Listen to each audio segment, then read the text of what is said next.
అందరికీ శుభోదయం. రాజు హోమియోటాక్స్ Telugu YouTube channel ద్వారా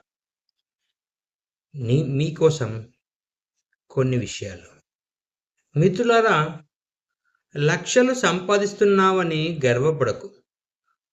ఒక్కసారి ఐసీయూ బెడ్ మీద పడితే నువ్వు సంపాదించినదంతా వారానికి కూడా సరిపోదు. పైపులతో ఊపిరి తీసుకుంటూ ఇంకొక ఛాన్స్ ఉంటే బాగుండు అని ఆ బెడ్ మీద ఏడిస్తే కాలం వెనక్కి రాదు మిత్రమా. డబ్బు పోతే సంపాదించుకోవచ్చు, కానీ ఆరోగ్యం పోతే నీతో పాటు నీ కుటుంబం కూడా నరకం అనుభవిస్తుంది.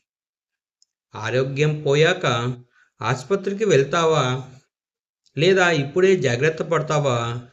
నిర్ణయం నీదే మిత్రమా. అవసరమైతే నాతో మాట్లాడు. నీ ఆరోగ్యం గురించి, జాగ్రత్తల గురించి. నా నంబరు 9440673644.